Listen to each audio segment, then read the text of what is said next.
In these times when we're all shut in, we all want to try to turn to lose weight, but you don't want to go the wrong route.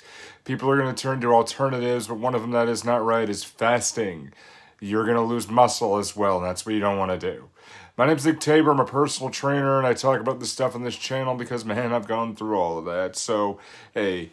Alright guys, so we're still in the middle of this quarantining where I live in the state of Massachusetts. We're pretty much on lockdown until early May at this point, and hopefully this gets out of here, but I'm getting a lot of questions about what diet should I do, and I'm like, okay, so we're feeling a few and talking about it, but primarily I want to hit on fasting today because that is something I highly do not recommend because fasting is dangerous and you're going to lose scale weight. That's one thing that may happen, but you are also going to lose muscle. You're going to hurt your organs. Several things are going to go wrong, and it's just not something that I could say comfortably to do. But however, intermittent fasting does have its benefits. There's two really big schools of thought on the differences here. Okay?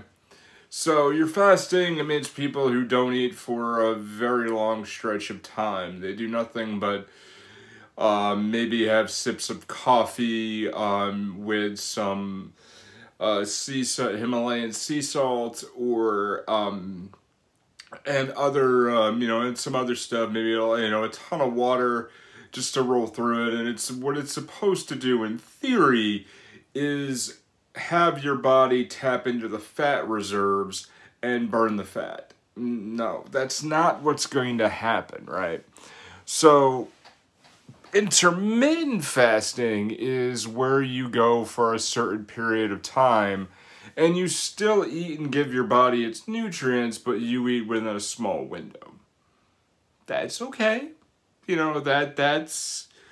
That's okay in time, but, honestly, I do recommend that for really a lot of people. And, we'll get into the steps later on things, but for one of the things I would say is this is not something to be done just on willy-nilly.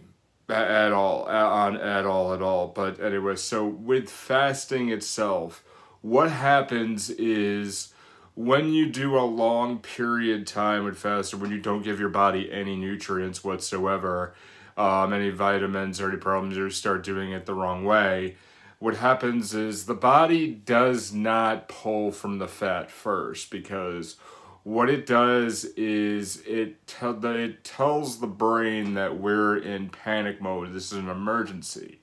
Then what happens is it starts hitting the reserves, and where things are plenty is it starts hitting the muscle and drawing from the muscle first. Remember, fat is everywhere.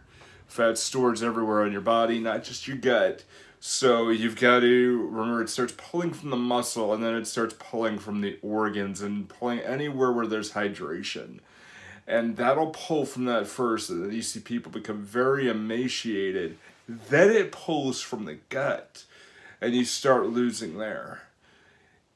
I see why. It's something that is absolutely not recommended, because ultimately you want to lose your fat percentage. You still want to have muscle tone because you still need it, obviously.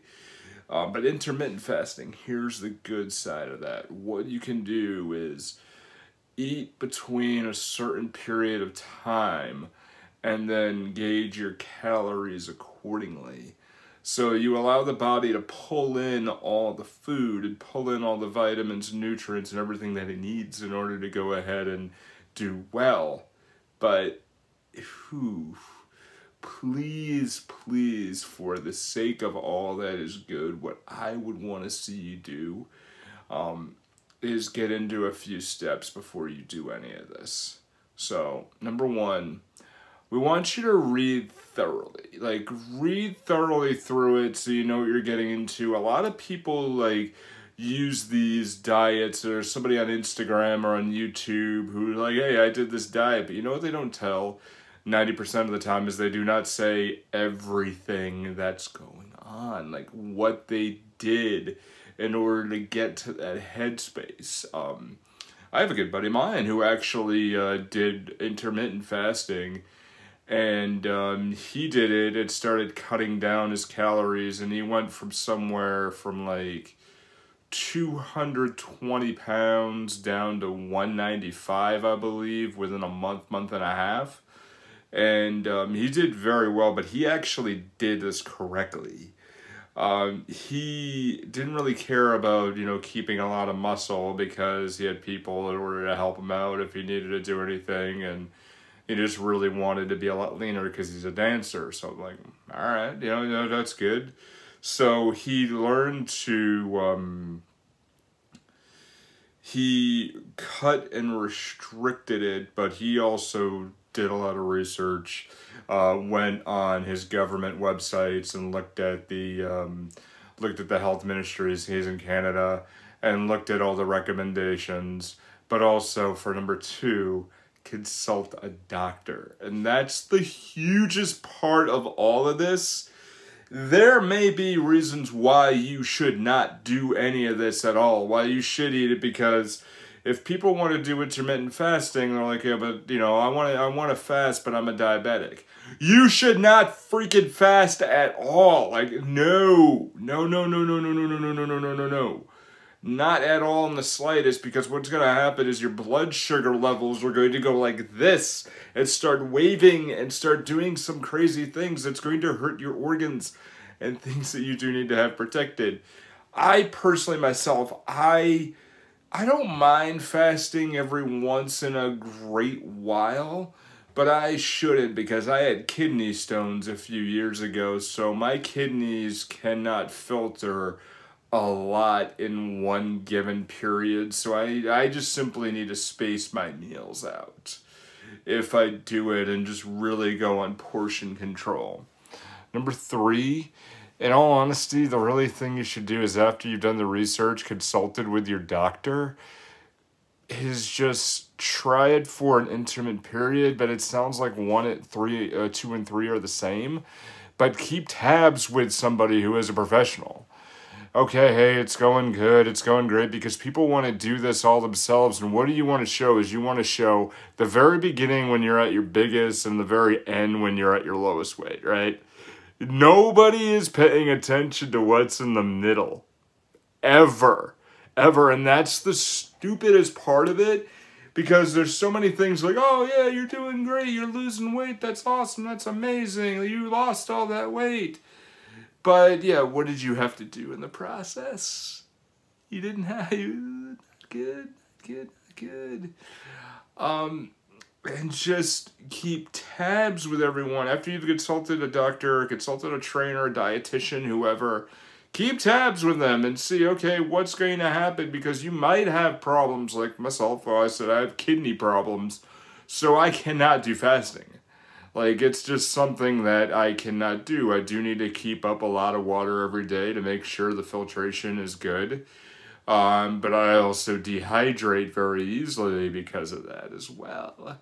And I tried doing fasting, and it was when I was in college. This is well before I had the kidney problems. But I tried doing the fasting, and I tried becoming a vegetarian. And my doctor was like, dude, you can't do this at all. You cannot do this because of the fact you're going to get blood issues. I also have a vitamin D problem as well, so my blood and my bones cannot handle a lack of intake. He's like, you cannot do this, and he gave me $5. He's like, go get a cheeseburger at Wendy's or something, because you need a load of iron right now. You know, and he's like, you cannot do any of that. But and this goes with every diet as well. It's just to study, consult, and keep tabs with everything you do, because if you don't go see a doctor at all, then you could have many problems down the road, just like a car. You know, a minor issue could be something way down the road that could be a big problem. All right. Hope this video helped. There's another video I want you to go ahead and take a look at. Go ahead and climb, and we'll see you in the next one.